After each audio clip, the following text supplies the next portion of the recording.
Welcome back to Scandal News, the channel where platinum dreams collide with brutal reality in real time.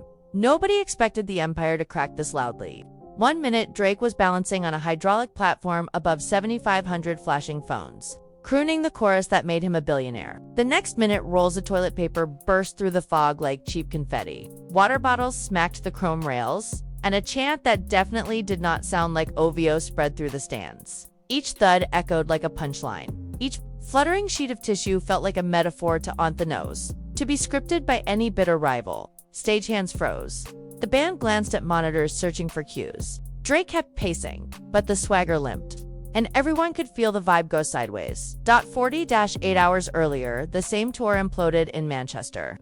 At dawn, the promoter's feed posted a pastel note blaming a ferry delay. The caption claimed irreplaceable gear was stuck on the other side of the channel, so the show had to vanish. Thousands had already booked trains, hotels, and paid for non-refundable parking. Comment threads exploded. Some pleaded for new dates, others demanded compensation. But the dominant mood was humiliation. Hashtags multiplied. Hashtag Drake dumpster tours. Hashtag refund the boy. Hashtag ferry fiasco. By noon, meme pages were photoshopping Drake waving from a sinking ferry made of vinyl records while angry fans hurled toilet rolls like depth charges. 72 hours later, London became the proving ground for pent-up fury. The arena lights dimmed. The giant lead cross lit up, and the crowd's first roar felt normal. That lasted 3 songs. When Drake paused to encourage for perfectly symmetrical mosh pit CS, he dictated the number. Discontent finally bubbled over. Booing started in the upper decks and rolled downward like thunder. A lone bottle arced across the yawning void, followed by a dozen more. Somewhere, a full roll of Charmin sailed past his face in glorious slow motion.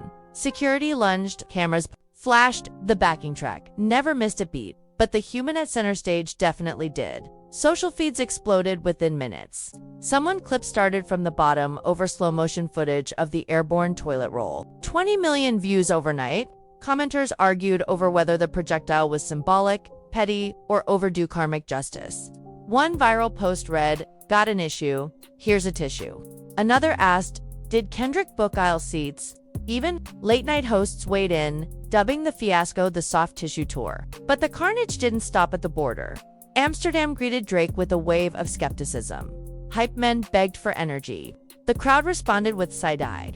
Midway through Over My Dead Body, paper cups started raining down like it was amateur night at a carnival dunk tank. A chunk of ice grazed a spotlight and shattered into glitter. Drake's vocals sounded thin, his repartee strained and nasal. He demanded better vibes, insisted on love, but every plea only spotlighted the gulf between the performer and the people who once screamed every lyric. Why now? Part of the answer lies in last spring's lyrical dogfight.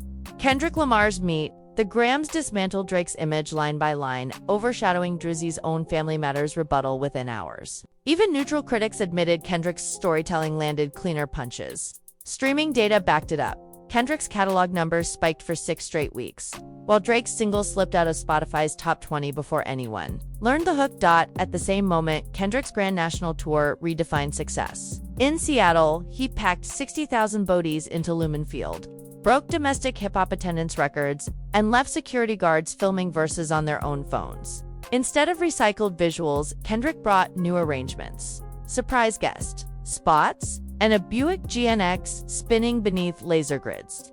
Fans left buzzing like they'd seen a spiritual revival, sharing shaky footage as proof they witnessed history. When people compare that euphoria with Drake's paper-strewn stages, the contrast sells itself. Brand partners can smell risk before headlines even finish loading. One beverage company quietly pressed pause on a mid-7-figure renewal after the Amsterdam mess.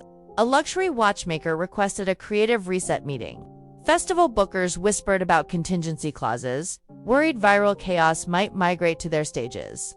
The sneakiest metric of all, search traffic for transfer Kendrick tour tickets surged, while Drake refund policy tripled in volume.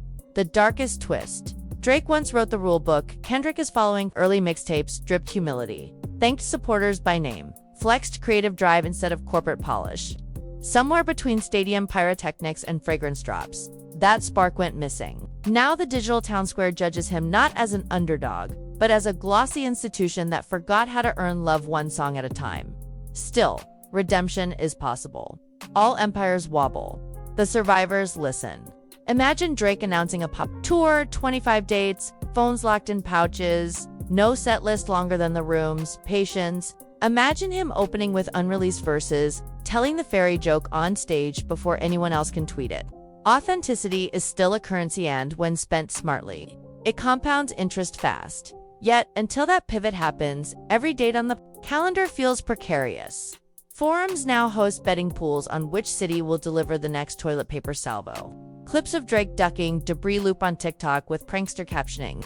Even his once bulletproof Instagram comments have turned. Pharaoh crown emojis replaced by trashcan GIFs, icy blue hearts swapped for rolling eyes. The algorithm that once catapulted his every post now seems to enjoy the downfall drama just as much. Meanwhile, Kendrick Lamar's reviewers describe his stage presence as mythic yet intimate, his punctuality as military.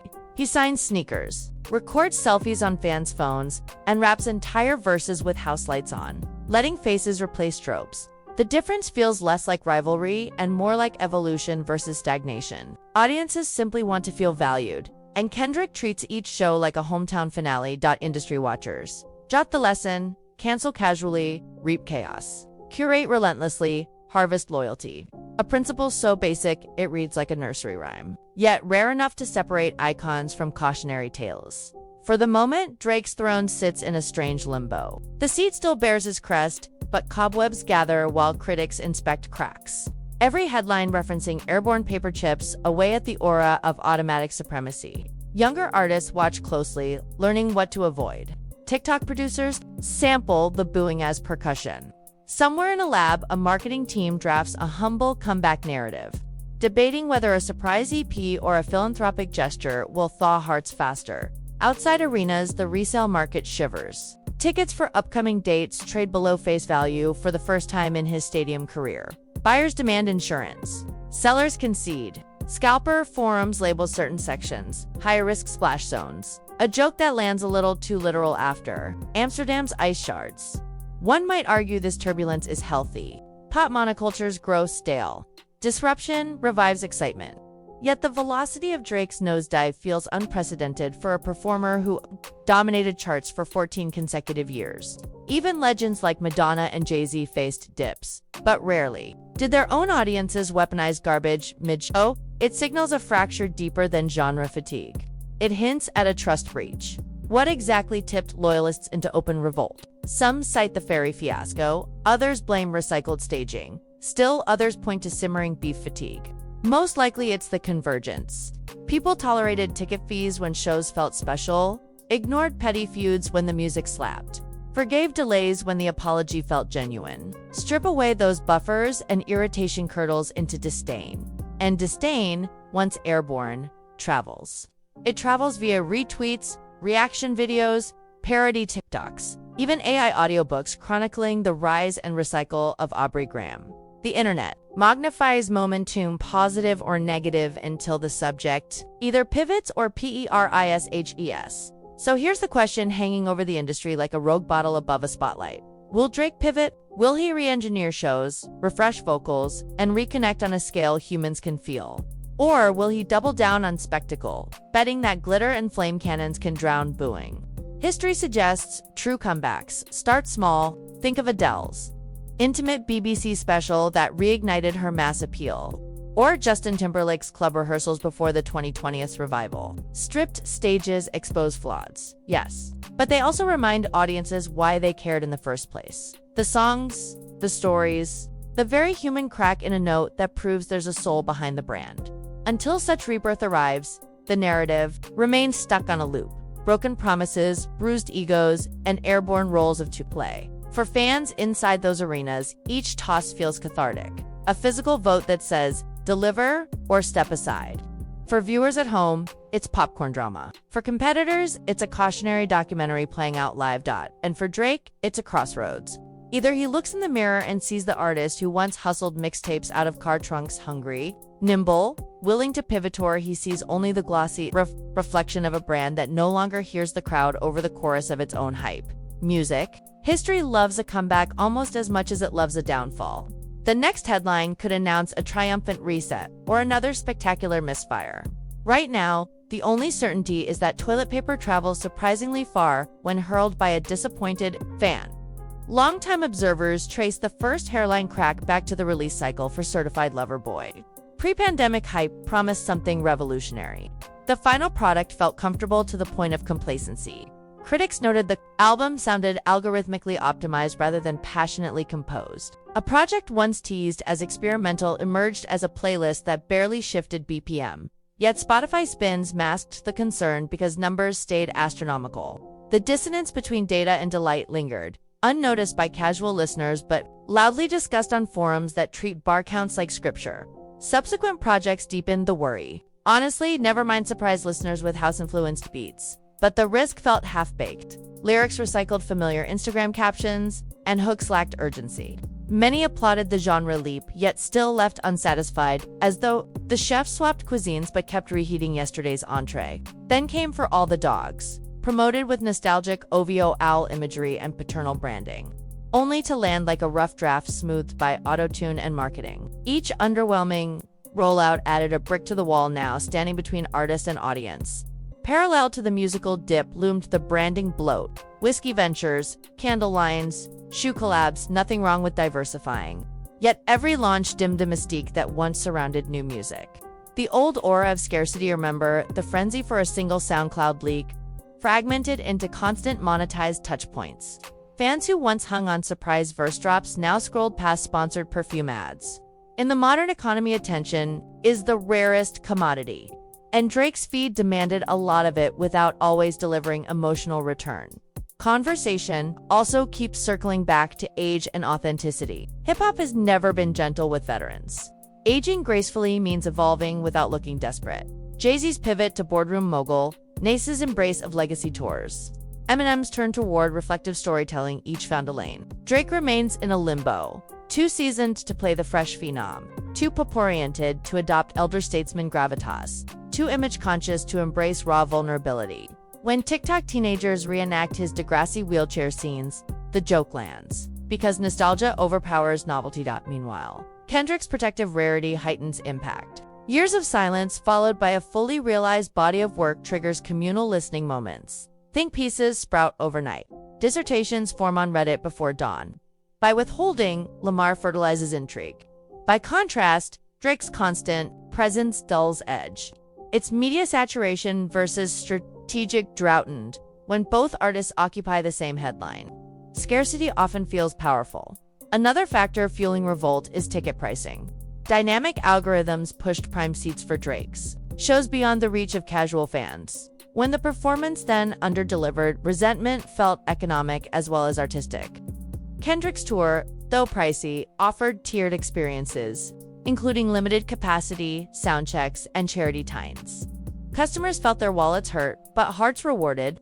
Drake's fans felt fleeced, especially when canceled dates made. Resale companies slow to refund fees, and let's not ignore the microstories swirling around each stop. In Paris, security guards reportedly confiscated homemade signs criticizing setlist monotony. In Berlin, a backstage leak suggested opening acts had to pay hefty tour exposure fees. A rumor quickly denied, yet sticky enough to trend. In Dublin, an alleged sound engineer tweeted and deleted that Drake refused to rehearse harmonies, leaving backing vocalists scrambling live. Even if half these tales are exaggerations, the pattern forms an unmistakable narrative. Social psychologists call this reputational cascade. Once people sense a figure is slipping, they share grievances that previously stayed private. A single bottle toss becomes proof of systemic decline. Memes accelerate perception, and perception soon dictates reality. That dynamic appears to be throttling Drake's momentum right now. Whether it will reverse depends on visible changes, not interviews insisting everything's fine. One rumored remedy involves a deluxe reissue of Take Care, bolstered by orchestral reinterpretations and guest verses from protégés. Another, whispers of a joint EP with an unexpected collaborator, perhaps Rosalia or Burna Boy, to tap new demographics. Both ideas could spark curiosity, but only if executed with fresh passion. A safe cash grab would merely pour gasoline on the flame of cynicism. The bigger question extends beyond Drake's destiny. It probes how superstar culture evolves in an era when audiences wield broadcasting power equal to artists. A decade ago, a disastrous gig might be memory. Today, it's multi-angle evidence living forever. Singers can't patch Reputation with a single genial interview. They need months of consistent fan-first gestures, documented in HD. Labels are quietly rewriting crisis manuals. Some recommend pre-recorded apology videos filmed before tours even start. Insurance footage triggered if cancellations occur. Others propose building buffer days into schedules to avoid last-minute scrambles. Still others advise artists to live-stream sound checks, proving gear actually arrived. The Drake saga becomes case study number 1, a PowerPoint slide underlined in red dot. While boardrooms theorize, the grassroots reaction remains visceral. A teenager in Bristol wrote, "I used my college savings for a meet and greet that never happened." A father posted a selfie holding for unused wristbands, captioned, "Kids cried." Thanks, Aubrey. These narratives break through corporate spin because they are simple, personal, impossible to algorithm away. Curiously, some observers detect opportunity within the wreckage. Comedy podcasts have minted entire episodes around the fiasco, generating millions of plays. Opinion writers glean larger social commentary about our disposable modern idols. Independent rappers release diss tracks within 24 hours, hoping to ride trending hashtags for exposure. Even toilet paper brands joined the fray with tongue-in-cheek ads, offering stadium-grade roll absorbency. Culture consumes everything, especially calamity. And so, the stadium saga rolls on, city to city, box score to box score. Will Copenhagen fling? Will Barcelona boo? Meteorologists might start adding chance of precipitation. Bottled water to forecasts? Each venue becomes a lab experiment in collective patience versus spectacle fatigue.